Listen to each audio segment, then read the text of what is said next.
Hi, all. Welcome to Royally Unfiltered, the show that takes you behind palace gates like never before. This is where tradition meets truth and nothing is off limits. I'm Kinsey Schofield. This week, helping me tackle all the biggest headlines are royal commentator Richard Fitzwilliams and royal author Charles Rae. Richard, we had a pretty busy royal week. I mean, and it's not just the faux royals in Montecito. It was nice to see so much of the working royals. Everybody in the States is talking about Catherine, the Princess of Wales, her new hair, because that's the most important thing. But if we're talking amongst real royal watchers, I think the real news is how wonderful it is to celebrate the Prince and Princess of Wales's anniversary. They still look loved up. They look as gorgeous as ever. It's nice to see them also choosing to work on their anniversary. Well, absolutely. And I mean, I think everyone would agree they deserved a peaceful and happy Easter, which is what they undoubtedly had. And what we've seen, this absolutely charming idea of being in a semi-detached cottage in Mull. I mean, the idea of a visit to Mull and Iona, two quite remote islands, nonetheless. The community aspect of it, the environmental aspect of it, but also the peaceful aspect of it. The fact that Catherine's so inspired by nature, as we saw, for example, in that marvelous promotion of the Scouts, which I thought was done so well. And I mean, you can look back over 14 years, and you look back at that glorious wedding in 2011. I mean, that was something to commemorate and celebrate. And subsequently, what a happy and what a tremendously stressful and difficult period it's been for them and for the whole family, and how beautifully they've handled it. And also, I mean, to have the world wishing you well, there's no question, I think, about that. And also the fact that we are so hoping we'll be seeing more of her. And hopefully, before too long, when doctors' advice permits, where there will be trips, visits abroad, where, there will be so much more that she will be giving once she has fully recovered, because things have been going well, and there's no question that now she's cancer free. But as we know, with those two videos, the way she can reach out is absolutely remarkable. I mean, they're the future of the children, the future of the monarchy, of course, as we all know. And I think very, very happy 14th wedding anniversary, and many, many more, and in circumstances that seem so much happier than they did only relatively recently. Now, Charles, I think that people forget that it was just in January that we discovered that the princess was in remission. And I know she received a significant amount more when it comes to attention than King Charles and his cancer, because I'm working it. I'm here too. I really sympathize with King Charles about that. And one thing that I noticed from yesterday's headlines that were circulating, one of the headlines here in the States was like, King Charles reveals, big reveal about cancer update. And I thought King Charles and the Princess of Wales, they've never made it about them. Even yesterday's statement was so graciously thanking all of the healthcare workers, and was saying, let's also keep in mind all of the people that are around cancer, that struggle to navigate it mentally, and that their hearts are hurting too. This is royalty. Don't you agree? It's never about making it about yourself. First of all, I'd like to echo everything that Richard has said about the Prince and Princess of Wales. It's absolutely fantastic. I mean, it was a nice romantic little break with the British press on with them as well. It was really fantastic. On the cancer issue, I come from an age, and I suspect Richard is the same, where whenever you spoke to members of the royal aides at the palace, you often wondered if they actually knew any words in English apart from two words. One was no, and the other was comment. And that was it. But now we're seeing what I would have loved to have had access to when I was doing my job. and that is a much fuller explanation of things that are going on. I don't want to know about their personal, private medical records. That's not what I'm saying. But the fact that they are talking about these matters, and as you quite rightly said, not about them, not about them at all. It is about the people who are helping cancer sufferers. And both of them are doing a fantastic job. And the fact that the king has revealed that when he was told he had cancer, that he found it daunting, just like anyone else, you know, in a doctor's surgery being told that dreadful news. And one of the things that upsets me considerably, particularly on social media, and I really must stop looking at it because it, you Yeah, know, you do. I really I want to throw buckets at it. Um, is the fact that, oh, I mean, it's all right for him. He's got private medical and, you know, and everything else. Yes, he has a private doctor. He is the king in this country. And yes, he has access to private medical, just like any other world leader. Your Donald Trump has exactly the same.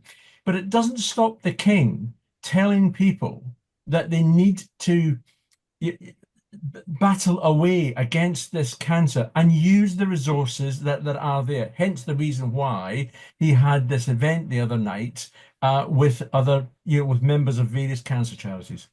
Absolutely. I think I hate to go here so soon. I was trying to wait till we headed into Sussex Oh, territory. let's get stuck in.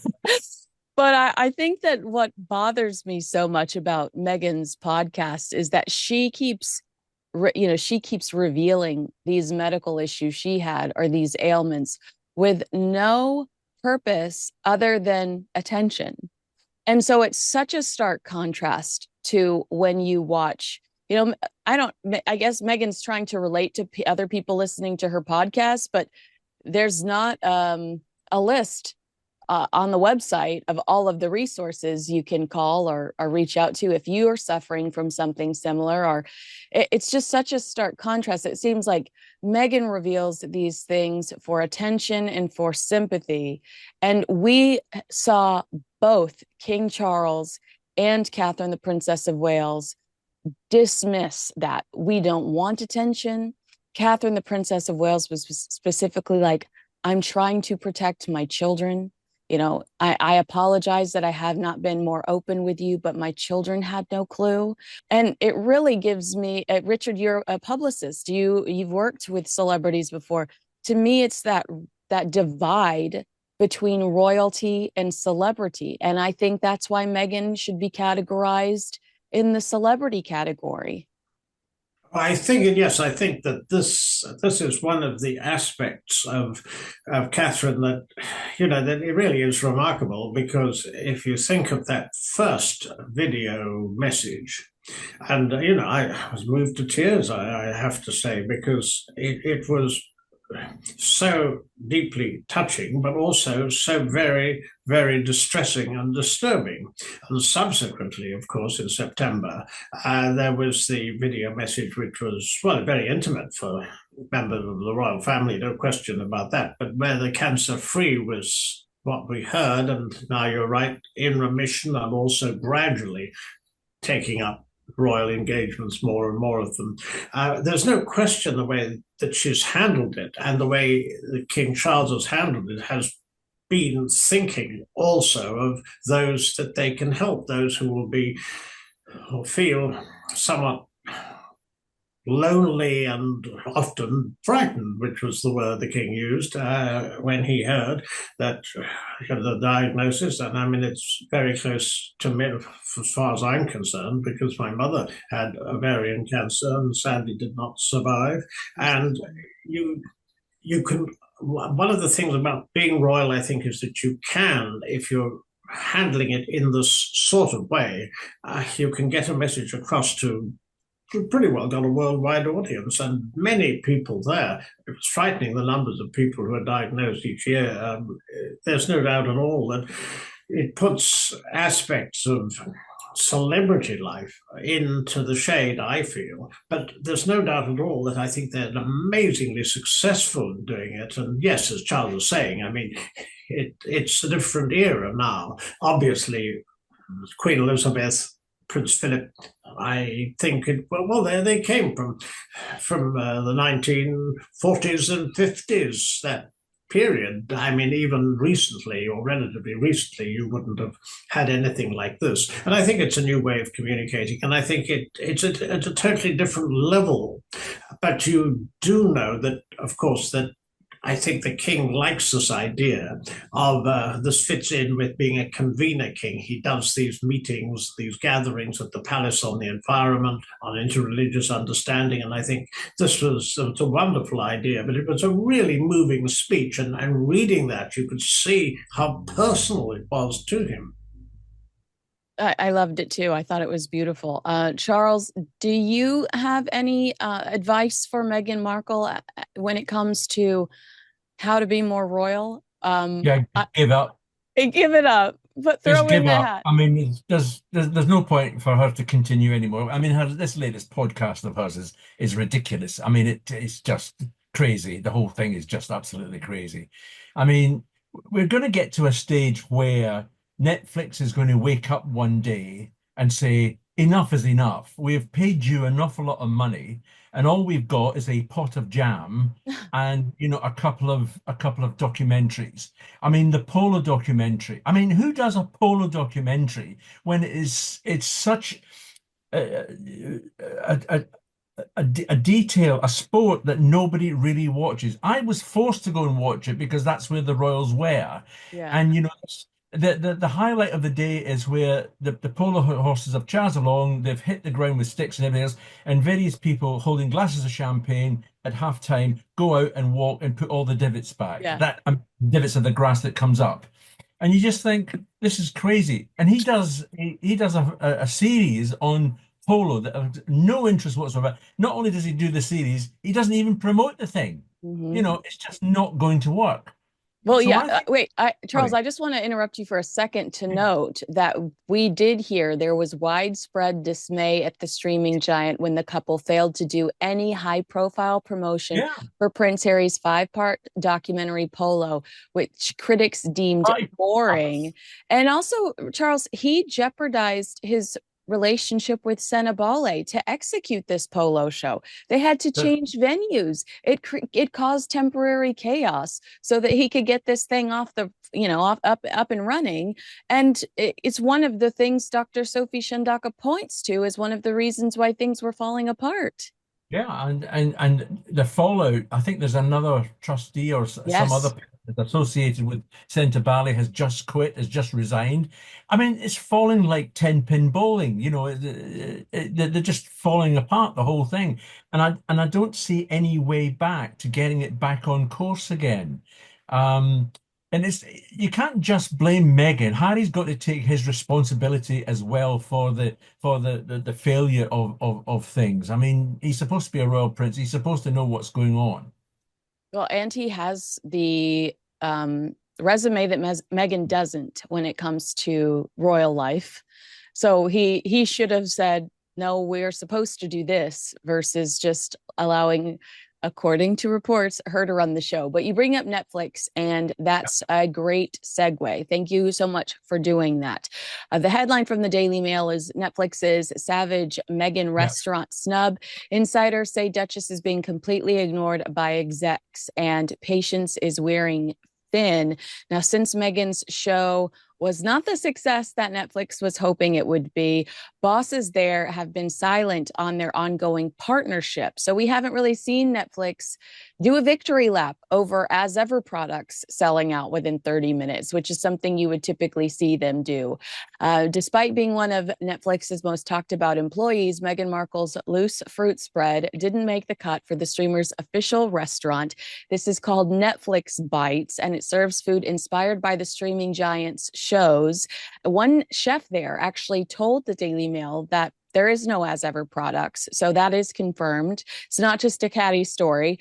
In contrast, it's littered with Bridgerton themed items, including a Regent Sierra tea designed by Lady Whistledown herself. That's kind of a big deal. And the source pointed out it's kind of silly that you have the fake royal stuff there, but you could offer a real royal product and they are opting not to. I love the line that patience is wearing thin, and I love it because, quite frankly, it confirms a lot of the other whispers we've heard for quite some time. From a PR standpoint, Richard, is this a missed opportunity for Netflix? Well, I'd have thought so. I would have. I'm very surprised. I mean, I didn't know the particular story, and I would have thought it was. They've got Lady Whistledown's material, stuff, her products and so forth from Bridgerton. I mean, you can see the fun in that, and you can certainly see. Now they believe that Meghan has a certain cachet, presumably they still do. This is the interesting thing, of course, because the boss of Netflix did recently say something that was amiably disposed towards her. We don't know what's going to happen with the contract. That's, of course, the main thing. I would have thought it would have been a very good idea. So I would have thought, I'm amazed Netflix Bites doesn't capitalize on it. I mean, you could argue that it's possible that nobody's thought of it. It does seem very, very strange. I mean, what would be the reason that they wouldn't capitalize on this? Because after all, we've got another cookery series brewing up with floral ice cubes and heaven knows what else. I mean, reviewers will be sharpening their pens, but I'm wondering how much Harry and Meghan, or Meghan particularly, obviously, care about the reviews. I mean, we know the two were filmed back to back, and I'd have thought that was quite the wrong approach, because surely you have one series, then you absorb the lessons from that. Are people watching? What do people think of it? What's the response, and so on? He doesn't care. No, I mean, this is possible. I mean, I would be fascinated if Netflix released more viewing figures, for example. They did very little of this with The Crown, for example. And I'm very surprised they haven't done that. But we don't know why, presumably. I mean, it's in theory, they could next week. I would, of course, quip that it's perhaps everything to do with As Ever may have sold out, might it not? Yeah, absolutely. That is highly suspicious. If you ask me, highly suspicious. Charles, did you want to say anything off the back of that? Or I can't wait to ask you about this HRH thing, Charles. Oh God, so, yes. so where do you want to respond to that, or do you want to slide into this? Let's move on to HRH. I mean, as we're starting to talk about it, I mean, it is absolutely disgraceful. Yeah. What she just does not care. No. People call her a grifter, a manipulator. She is everything like that. Now, for her to send a private basket of thank you very much for having me on your podcast and sign it HRH. Now, for that woman to think that podcaster would not put it on social media, well, it's ridiculous. And it's caused an awful lot of friction in this country with people saying, well, why are they still using this HRH? Because the agreement is very much like Prince Andrew.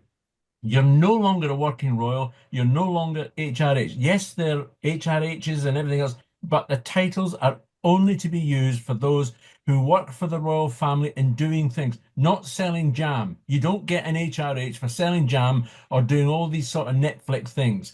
And I think it's disgraceful that Harry must know that was going to infuriate people, particularly at the palace. I can't talk about how they feel about it, but I should imagine that they're not at all happy that she's still using that title. And I think this is the first time it's actually come out that she's using it. Well, but, no, because you and I had this discussion, Charles, a few weeks ago about the Ukraine. We were talking about how the Ukraine minister right. or something, and Meghan specifically didn't crop the image, which we know she knows how to do because we never see her freaking kids. So we know she knows how to crop a picture. And so I just thought it seems like she is teasing, poking the bear. It seems, and at this point, it's like, this has to be intentional. You don't screw up this big twice. But can I read you these new details from page 6? And I want you to keep going because I love the fire in you right now. But according to page 6, Meghan Markle and Prince Harry both still use their HRH titles and not privately. Sources say that Meghan has a list of names that people meeting her can use, ranging from HRH Princess Meghan, Duchess Meghan, and the Duchess of Sussex. The entire Sussex family, this article says, including Archie and Lili, have HRH emblazed on their stationery. Please respond to that. I just find it incredible. I find it tawdry as well that they had an agreement way back when Megxit was done and the deal was done, and all they had to agree to was not to use the HRH for commercial purposes, only use it if they were ever going to do any work for the royal. Well, we know they weren't doing any work for the royal family, so it's ludicrous. Now, what happens next is I don't think the palace is going to react to it immediately. There's an awful lot of speculation that when William becomes king, is he going to take action? He can't remove the Duke and Duchess of Sussex title. That needs an act of Parliament to do that. But I don't know if it's possible for him to say, you can now no longer use HRH as, although the rules are, the son of a monarch is entitled to be an HRH. So we're steeped in tradition as well. But well, was Wallace not an HRH? No. So can you take it away from the significant other? The palace decided that Wallace was never going to get HRH. The old Queen Mother put her foot right in it and said, no way. Although the Duke of Windsor, he used to refer to her as HRH, very much like Meghan and Harry. So she was de facto HRH, but not a real HRH because the palace never wanted her to have that title at all. Richard, this blows my mind because it's such a great example to me of why Harry and Meghan didn't work. They don't follow the rules. They don't respect the protocol. They just don't care. To me, this is another reflection of why they did not work within the British royal family. They do not respect the process. A lot of times they don't even understand the process. Like when Meghan said on Oprah Winfrey and claimed her child didn't have the prince title because they were racist, when in reality, it's just he wasn't the grandchild of the monarch. He was the great grandchild. So when you look at this, because to Charles's point, I feel like a lot of the serial brand launching and the chaos you and I have discussed in the past, and I feel like we see the unorganization from Meghan Markle of just here's this, here's this, here's this, here's this, is an anxiety she feels knowing that one day Prince William will be king and he's not going to take any more of it. Others just think she's just that unorganized in real life. But do you think that this insistence on using HRH and this obsession with status is an example of why things just did not work out for Harry and Meghan within the royal umbrella? Oh, unquestionably. But what always has puzzled me, and I mean, we've heard rumors that she wanted to do an Oprah, before, in fact, when she was a senior working royal, and how unhappy they were. That has been blazoned to the world. Indeed, should I use the phrase in the trenches? That brings it up to date, because, of course, that was in the podcast, wasn't it? Yeah. Luckily, elaborate. No, I think it is an obsession, but the curious thing is, I don't think, apart from her diehard fans, many people would be impressed by it now at all. I thought it looked rather juvenile. As Charles was saying, the word tawdry comes to mind. I would also use the word silly simply because she's in the United States. It's an egalitarian country, at least in theory. At the moment, it's undergoing some rather extraordinary geopolitical upheavals, and we all know what they are. The odd thing is, had she remained within the royal family, given the monarchy's pivotal role at a very sensitive time between Britain, the United States, allies and so forth, they might have had they would have had a serious role to play, because she'd have been, of course, she's American, we know.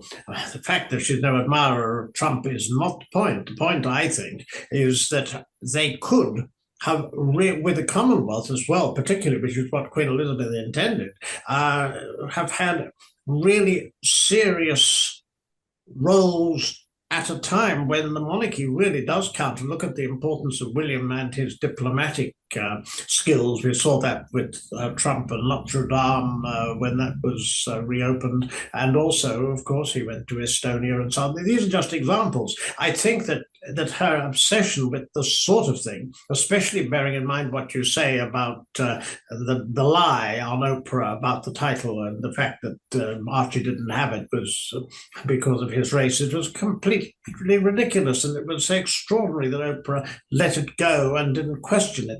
This is one thing I would one day love to see. And this is one thing I think a lot of people would, and that is when you've had three goes at the monarchy which have been so destructive. We all know what they are: the Oprah interview, Harry and Meghan Netflix documentary, and Spare. Well, I'd love, and it'll never happen, I'm sure, I'd love them to give a press conference and answer questions about some of the things and some of the claims and so on. But yes, you're right. I mean, it just seems so silly. But again, Mindy Kaling on the cookery show, I mean, when she called her Meghan Markle and then was told it was Meghan not, it was Meghan Sussex and so on. There's a silly aspect to this. It hasn't been thought out, because even if somebody is malign, you ought at least to give them credit for a certain intelligence in so being, and she's shown very little on this issue. It's childish in a way, and it's also distracting, assuming that they think they have a serious message to put across, whilst people are distracted by what they want to be called, whether it's HRH and whether it's to be used and whether they're Sussexes or Markle or whatever. All of this is, it's a childlike distraction, and it shows an obsession with that which they were supposed to have rejected in 20 months, wasn't it? Yeah, because she said on Oprah Winfrey, I'm spacing on the line now, unfortunately, but it was something about how she didn't care about the pomp, all of that she was like, and I don't care about that. I don't care about that. She keeps saying that to Oprah when she's talking about the ins and outs of the royal family and titles and things. And you're like, girlfriend, clearly you do. Charles, this question this headline made me immediately think about you. It says Meghan Markle sent message with her clothing when she wasn't out talking as a royal. She says, this is the quote, there was a long time where I wasn't out talking. And then honestly, if I was the editor right now, I would cue all the pictures of Meghan Markle with a microphone in her hand while she was a working royal, because she talked a plenty. None of us felt like we were lacking Meghan Markle while she was a working royal. She said, so if you couldn't hear me, how could I be heard through what I was wearing? Is that if that's what people were focusing on? Charles, isn't this the classic Diana narrative? Every documentary I do about Princess Diana, one of the things they ask me is, and she had to tell her story through her clothes, with a picture of Diana wearing the black sheep sweater. Diana was silenced. This is just Meghan trying to hijack Diana's legacy again. I agree with you. I mean, you have to remember that Diana was a fashion icon. Not only was she someone who promoted various fashion outlets and everything else, but she single-handedly saved at one stage the British fashion industry, which was going under like you wouldn't believe. And she did the job, not because, I mean, she famously said, I want to be a workhorse, not a clothes horse, but you cannot separate the two. And I'm going to say something nice about Meghan for a second. There is no question at all that the clothes that Meghan wears do attract people to buy similar things. Now, this rubbish that she keeps, I would go back now to the usual sort of stuff. Now, this thing she says, messages, sends messages out. What messages? She says she's trying to help enslaved workers in China or whatever it is. How many people has she helped? How many have been dragged out of these factories? And it reminds me of in 2019, when she was a working royal, that she went to Bristol, where she visited a charity that was there to help sex workers. And she wrote on bananas to these sex workers, "You are loved." Now, and she stole that idea from an American woman who was doing exactly the same to school children, giving them positive messages. So you just think, I mean, I thought she was bananas then when she did it, but I mean, she's even worse now. She is even worse now. So what you just mentioned, Richard, a page 6 article says that Meghan chose to promote the Ann Aussie denim brand, which hires victims of human trafficking and is a certified B Corporation, as it would take women out of positions of being trafficked and instead give them jobs. So Meghan is trying to tell us in this podcast that she is saving women from human trafficking by wearing jeans. Does she not realize how absolutely freaking crazy she sounds when she says these things out loud? Well, I mean, you mentioned yourself a bit earlier, celebrities do like justifying what they wear and what they do, and they do like linking it to a cause that sounds good. And I think that's what she's thinking of by mentioning that it must be, of course. I mean, as we've just been hearing, I think that in itself, obviously what one wears is a certain statement, and then you look across and see that you do have, as Charles was saying, she does have pull. There's no denying it. I mean, she has she married a prince. She had, in fact, for only 20 months or so, had practically everything that, in theory anyway, someone with her particular outlook on life, which we've been discussing with the HRH, would cherish. There's no doubt she was ill fitted for the job for a variety of reasons, but there's no question that she does. One of the attractions of blinking to royalty is the fact that if you wear something, others it'll be sold out or whatever. I think she was referring to a firm in Scotland that had hired, she said, I think it was 50 more people after she wore a certain garment and so on. So it's but isn't it also from a PR standpoint, isn't it also kind of tacky to sit there and talk yourself up like that? Isn't it nicer to have other people say those things? And I mean, I would never sit back and go like something sold out because I wore it. I'm not capable of doing it. The fact that she's capable of talking herself up so much, my body rejects it. My body physically rejects it. The facts also, I think, are the other thing she's incapable of not doing, and that was a strain for me from listening to the podcast with Jamie for an hour and a half, which is the length of time that took. The endless fondness. We've seen this in practically everything she's been doing recently, and she's been doing, as you know, a lot of things. Yeah. It's quite difficult sometimes to keep in track of them, and very difficult for ordinary people to do so, I think. She loves praise. She loves talking about herself, and that is a very consistent theme. But no, it doesn't surprise me that as if whether you regard her as royalty or whether you regard her as a celebrity or an odd mixture of both, or perhaps she hasn't made up her mind precisely what will happen. I think that when you wear something, it's a sort of gesture politics. We know, after all, I mean, we must mention this, that she's not going to run for office. Now, who would have thought that? I was quite serious. A few years ago, I thought there was a genuine chance that she might at least try it on. And it's very possible that she may have put out feelers and been rejected because she sounded... Do you now wonder, based on what we've seen from them, Richard? Because I remember reporting at the time that she was having secret meetings with Gavin Newsom.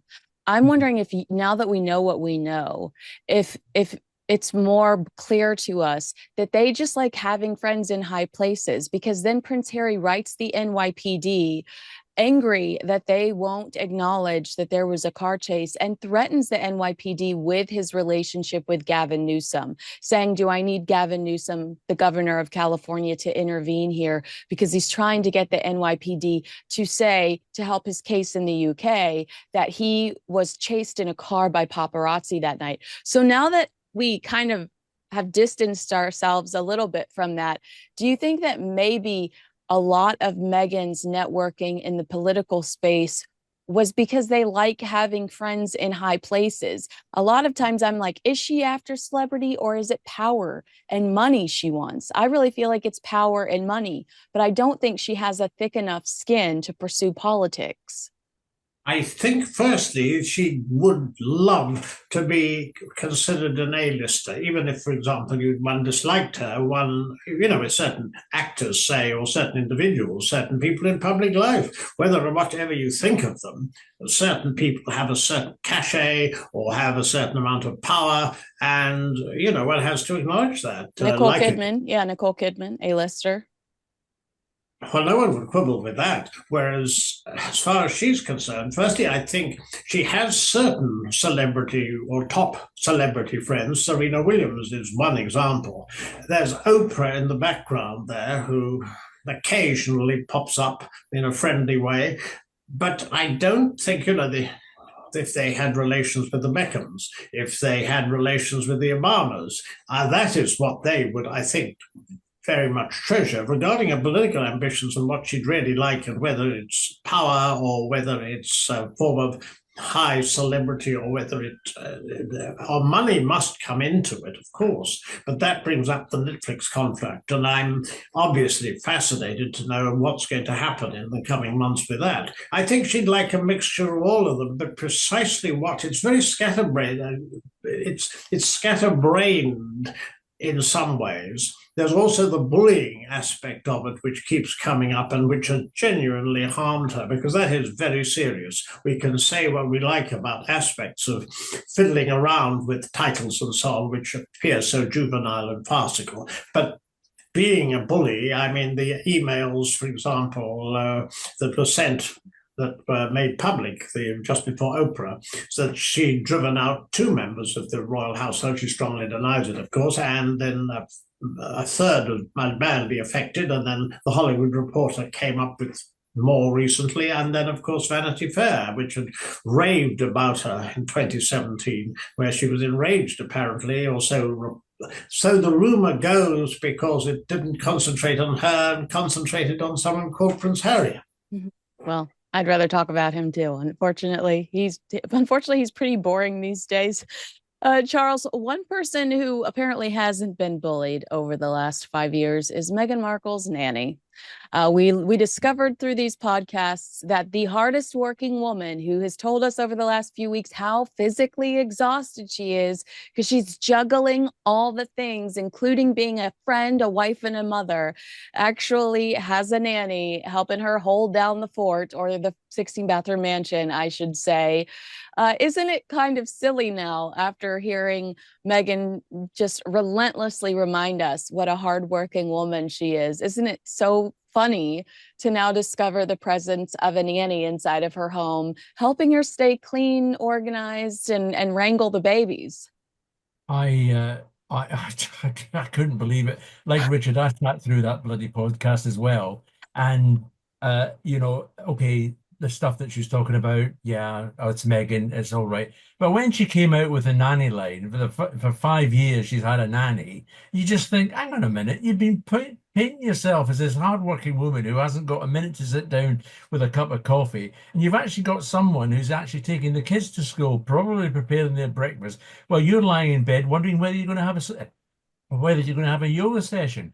I mean, you just think, it's she's painting a picture to people that she wants to be exactly the same as other working hard mums. Well, working hard mums in this country in the main mean that you get up at about 7 o'clock or even earlier to get a bus mainly, or a train, or drive to a factory or an office where you spend the next 8 hours working away. Then you come back, and then you've still got to sort out the kids and the husband and everything else.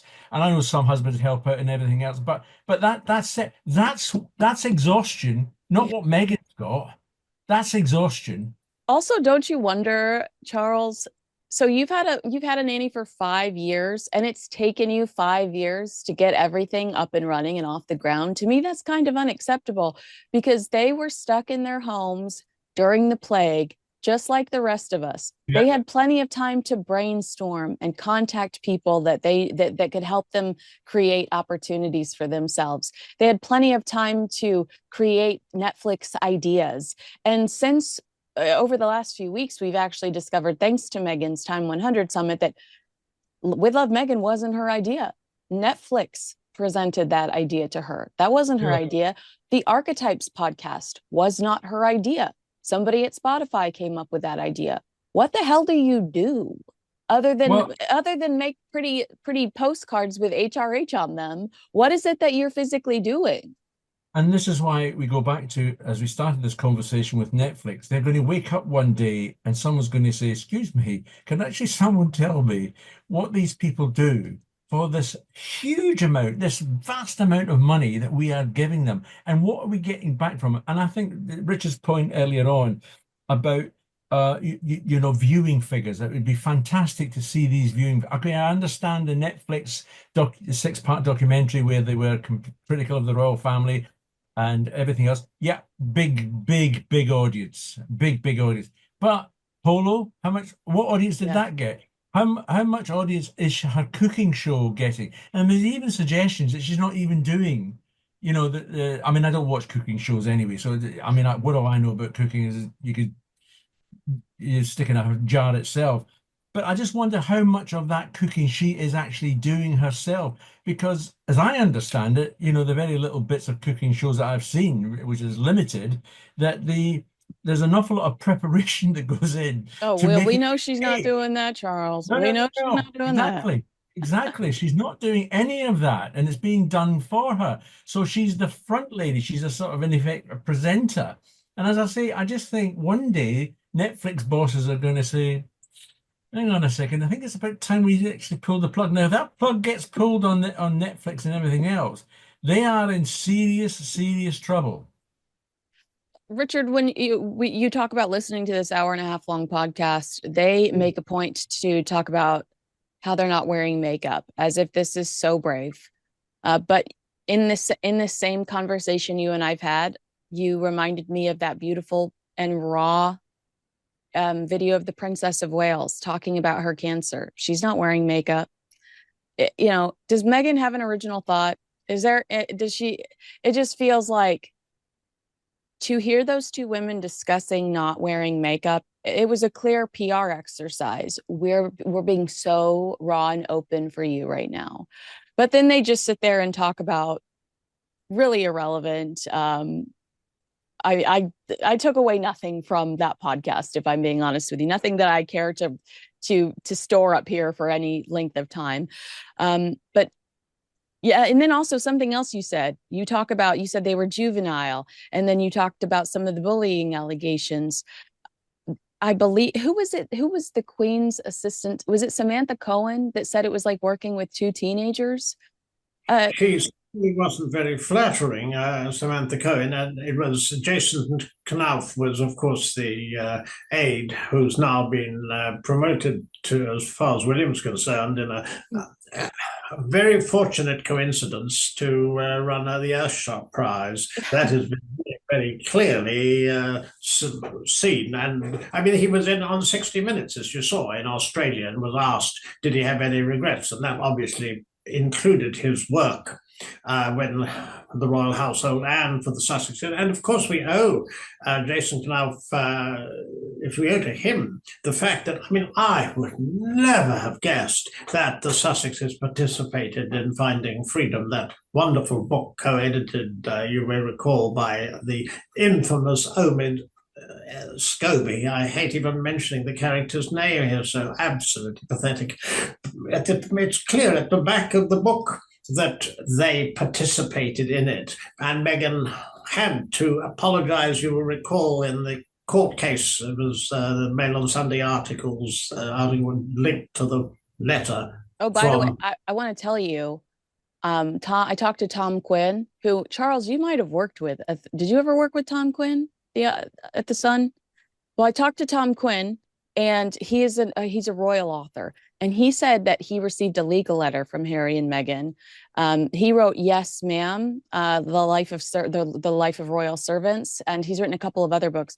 But he received a legal letter from Harry and Meghan, and they were nice to him, and they asked if they could participate in books going forward. And this is recently, so they are not done. They are not done. We thought they learned their lesson with Finding Freedom, but they want to have a say. Richard, do you have a reaction to that?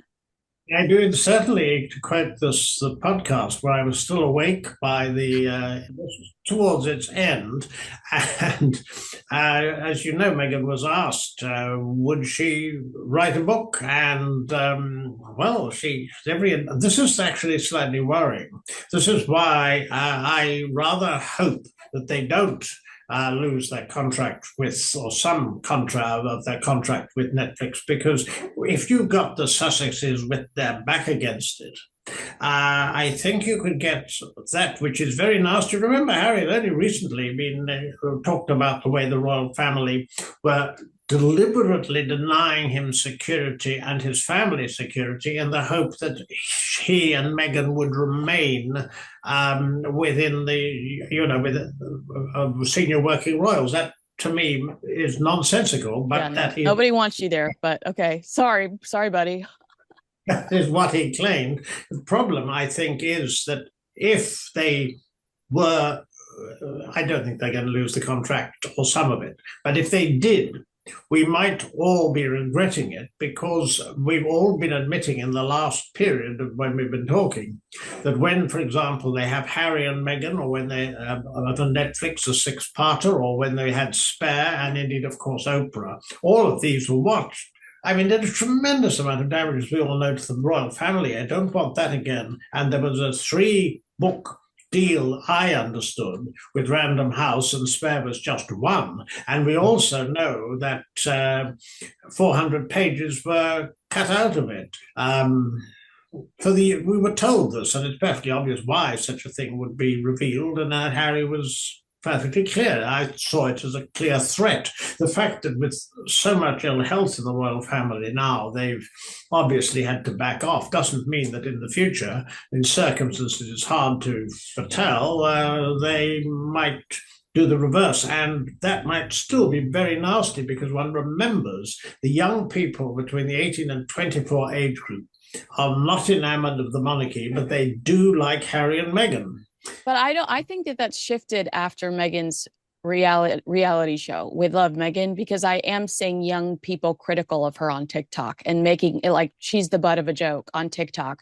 So I would be interested in seeing how how younger people see them today after Harry and Meghan have been so overly exposed by themselves, that they're doing this to themselves. It's not the tabloids just splashing them on the cover. It's Meghan doing copious amounts of interviews. Charles, I'll ask you to finish us off, to take us home.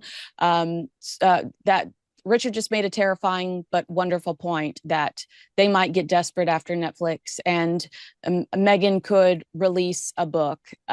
She talked about the diary. She talked about in the cut how she never had to sign an NDA after being with the British royal family. But do people trust them anymore? Would it have the same power and the same? We've known Harry all of his life. Of course, we're curious about Harry. We trust him a little bit more, or we did trust him a little bit more than we ever trusted her, because we've known him since he was a little boy. Would Meghan's book have the same impact, knowing how much we've seen her lie? And we've seen some of her contradictions. I want to protect my children from the media, but I'm paparazzi in my own house posting pictures of them on social media now. Don't put your kids on social media with Prince Harry in New York at this event, but I'm going to post pictures of my kids on social media involuntarily. I just think that people have kind of caught on. I think, Kinsey, that there is an awful lot of exasperation with Harry and Meghan, certainly in this country, and I think from what I've been reading in America, there's a certain portion of people over there who also are really brassed off with them constantly moaning. I'm not sure how much more. I mean, although I do agree with Richard partially, I'm not so sure how much more stuff they can reveal about the royal family. I mean, you've accused a couple of them of being racist. You've accused his brother of hitting him, in exasperation. You've accused various members of the royal family of shutting you out, all of which none of this is true. And even when you, as we've discussed, the things that she said to Oprah, none of it is true. You know, do you remember? I mean, I nearly fell off my seat when she said that she got married 3 days before. Yeah. 3 days before. I'm thinking, hang on a second, we just spent millions and millions of pounds on this wedding, and she got married 3 days beforehand. And then, of course, again, it was a dress rehearsal, but she doesn't make these things clear. So, is there value in a Meghan book? Yeah, of course there is, because it will hit the newsstands and we'll look at it, we'll go through it, we'll dissect it, we'll go through every word and to find the lies or the exaggerations that are there.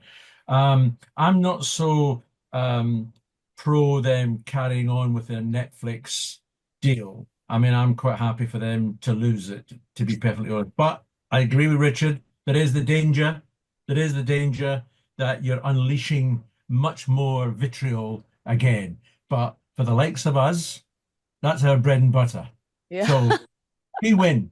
Simple as that. Yeah, keep talking, Meghan. Thank you. Thank you. Keep talking. That was my reaction when Netflix renewed the deal, because I knew people wanted me to be angry about it, and I was like, am I? I'm employed. Like, keep it coming, girlfriend. All right, agree with us, disagree with us, let us know in the comments below. Make sure you like, subscribe, and share this video with a friend.